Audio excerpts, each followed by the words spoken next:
Hello and welcome to another episode of Cards Unbarred. My name's Ryan, and in this video, I'm going to teach you the 3 to 4 player trick-taking game Makaifuda, designed by Kanbu Club. The components in Makaifuda consists of 41 monster cards in 4 suits, blue, green, orange, and red, and 3 magic cards. The deck makeup for the 4 suits is a little weird, so I'm just going to put the player aid card zoomed in on the left here to get a better understanding. So for example, the blue suit, there are 5 number 6 cards, 7 number 3 cards, and 1 number 3 card that has a poison symbol, which I'll get to the poisons during gameplay shortly. The game also consists of 1 start player card, 4 double-sided player aid cards for the 4 and 3 player game, 1 double-sided suit hierarchy card to show the 4 suits for the 4 and 3 player game, and 4 tracker cards for the 4 different suits whenever they win tricks, as well as the amount of points that will be paid out to each player if they are successful on that suit. And finally, the game also comes with 10 additional point tokens that are double-sided that have 10 on one and 20 on the other, and 4 dice to track the number of tricks a suit will take. Now, as you can see, the dice in this game are extremely tiny. They're very cute, but they can be a little bit difficult to manipulate, and they're all one color.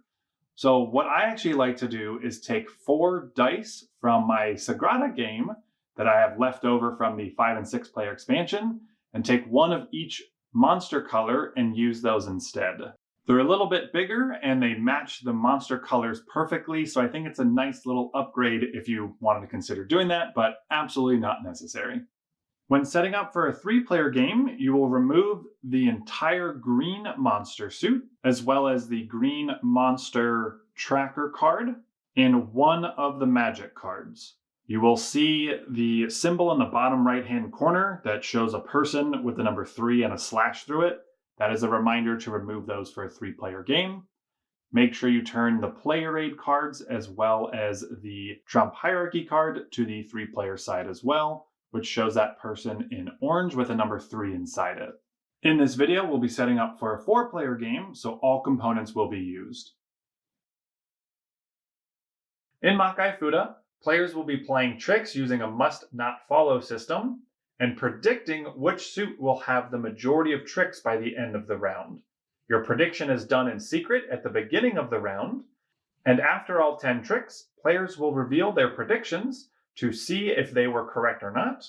Any players that were correct will score points based on the suit that won and how many players were correct.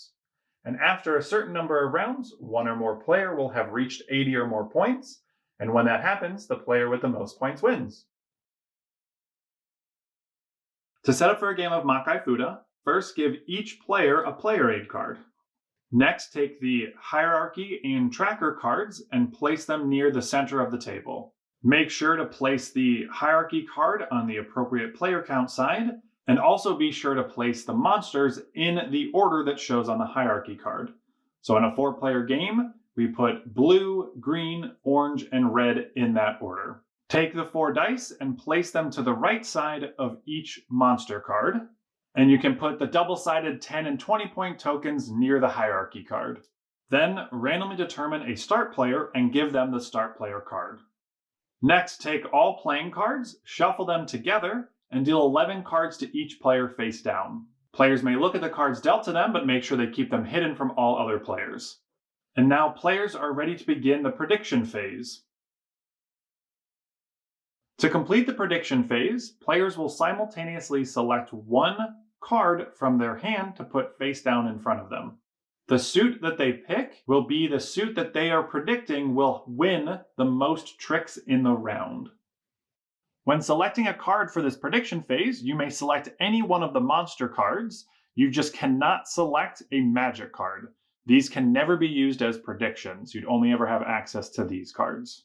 Once everyone has placed their card face down, the trick play is ready to begin. Makaifuda is a must-not-follow trick taker, and that means whenever you can play a card into the trick, you must play a suit that is not currently present in the trick if possible. So beginning with the start player, nothing has been played into the trick, so looking at their hand, they are able to play any one of the 4 suits. They could also play this magic card, but I'll get to that shortly and how that works. So let's just say they play a regular monster card into the trick, and they play that blue 3. Heading to the next player, they can play any one of the other 3 suits into the trick. They can't play blue since blue was already played. Now they don't have blue, so that's not a problem. They can pick any one of the other 3, and let's say they do that orange 8.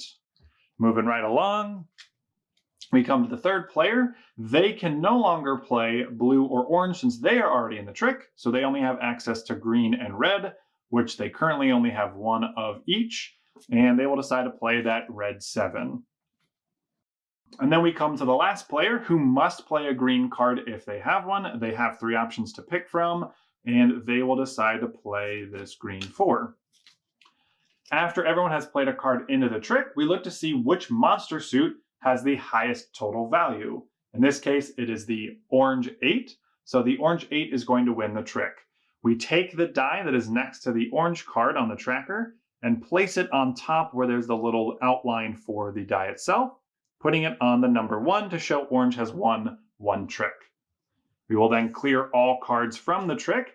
They don't have to go into any player because you're not tracking the number of tricks you're taking. It's all done here, so these can just be discarded off to the side for next round. Then the player who played that highest value card will lead the next trick. Knowing there's no suit in the trick, they now have access to all suit options again. So let's say they decide to play this orange 4. We come to the next player to play a card, and they cannot play these orange cards, so it's blue or green for them, and they decide to play a blue 3. Coming to the next player, their options would be green or red, which they do have a few to pick from, but they could also play this magic card. Magic cards can be played at any time, no matter what. Even if you have cards that can be played legally into the trick, you can always play this magic card. The way the magic card works is you simply add it to one of the cards already in the trick, and you increase its value by 3. So I could add it to this blue card, and that's now a 6 blue, or I could add it here for an orange 7. Let's say they decide to add it there to make a blue 6, and now it goes to the last player. And because this person didn't play a red or green into the trick, the final player still has the option to play a red or a green. They could, in fact, also play their magic card, because these can be played at any time. You could add it to the monster that already got one for another +3 to make it a 9 blue, or they could add it over here to make it a 7 orange. They decided to just play this green 4, and that is a poison 4. The poison does not trigger, which I'll get to shortly how it does. So in this case, the blue suit is winning the trick, adds the 1 to its card, and clears all of these. And whoever adds a magic card onto a trick to make a monster win is the player who will lead the next trick. So even though the player up here played blue to make blue winnable, it was the player down in the bottom right that added the magic card that actually made it win. If multiple players were to add magic cards, so if this last person over here also added a magic, they would then lead the trick. It's the person who plays the card later in the trick that's added will lead the next one. And trick play will continue like this, everybody playing a card either into the trick or adding it to another card until all 10 tricks have been played, and then you would proceed to scoring. There are a couple other examples I want to go over first before we get to that. The first one is going to be those poison cards.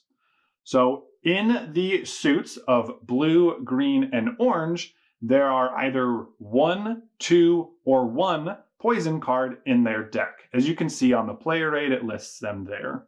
Whenever a poison card is played into the trick, by itself, nothing happens. So this is just a 4 green.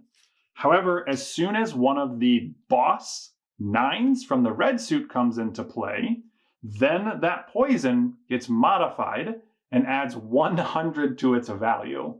So this becomes 104. The value is kind of arbitrary, but it just really makes sure that this card is going to win the trick. There's no shenanigans that can make it not, basically.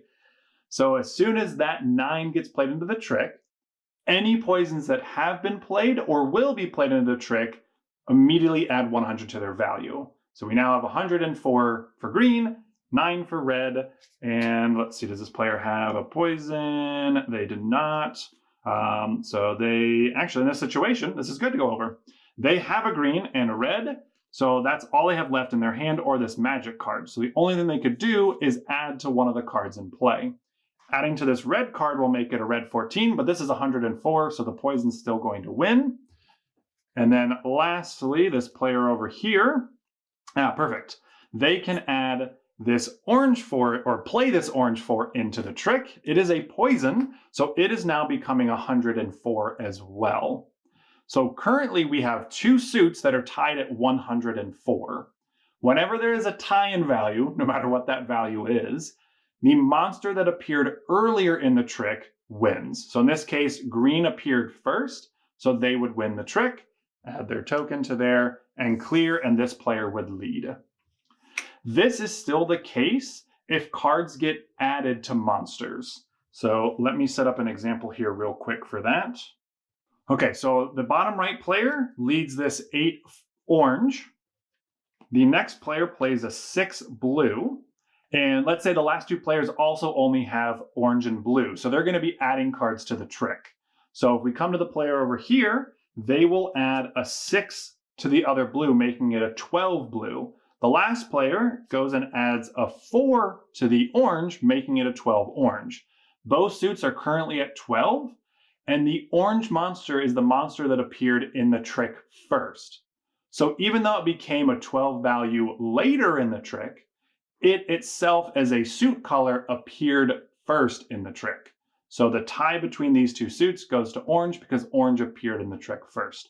Hopefully that makes sense. So orange would then go up by 1, and the trick would clear, and the player over there that added the last card to orange would lead the next trick.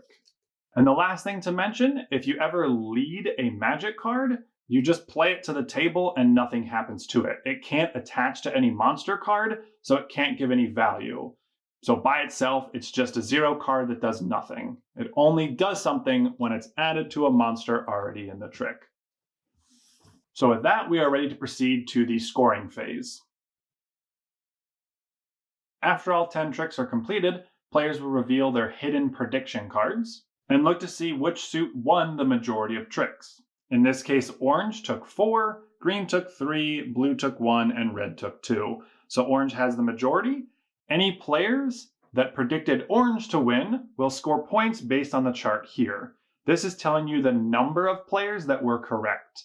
So in our situation, we only have 1 player who bid on orange, so they will score 40 points. If multiple players have bid orange, then you're looking at the number 2 section, which is 30 points to each player. And if it was 3 or 4 people, it would be 30 points to all players. Anybody who is incorrect will not score any points. You only score if you correctly predict which suit gets the majority. If there's ever a tie for majority of tricks, let's say orange only took 3 and blue had taken a second one. In this case, we have blue at 2, green at 3, orange at 3, and red at 2. So orange and green are tied for the most. That's where you then look at this hierarchy track. If there's ever a tie, you start from top to bottom. So orange would be winning the tiebreaker. Anybody who bet on orange would score 60, 50, or 40, depending on the number of people that did. In this case, nobody would score any points. After you've calculated all of your points and given those to players, the suit that won the round will not gain any bonus points, but the other 3 suits, you will take these 10-point tokens, putting them next to the numbers in this little plus area, to now show on future rounds, if that suit wins the majority, you will gain whatever the number is based on the players plus 10. These are double-sided, so if a suit continues to not win, it'll keep increasing its value. Let's say it's 3 rounds later and orange hasn't won majority, that will have 30 extra points on it. There's essentially no limit to it, but by this point the game will probably end because the game ends when one player has 80 or more points. Once you've added any tokens to any appropriate monster cards, you will clear off the dice from the card, shuffle up the playing card deck, deal out 11 cards to each player, and start a new round. You will move the start player card to the next player in clockwise order. And once you have your 11 cards, you will begin a new prediction phase, complete the trick-taking phase, and do that over and over until, again, somebody reaches 80 or more points. The game also has 3 additional variants you can play. The first 2 were originally part of the full rule set, but they were taken off to streamline the game a little bit more. The first variant is the Let's Watch Here variant. This is where you play 3 rounds without the prediction phase, but everything else gameplay-wise is the same. You don't start predicting until the 4th round. This is essentially to give players, especially new players to the game, an understanding of how the game works before you start making predictions on suits. This game is a little weird with the deck makeup and the must not follow and how everything resolves. So understanding the flow of the game, seeing what tricks will win, how the poisons work, adding cards to suits, and everything like that is good to play 3 rounds before you start getting into predictions. The second variant is Let's Go That Way After All.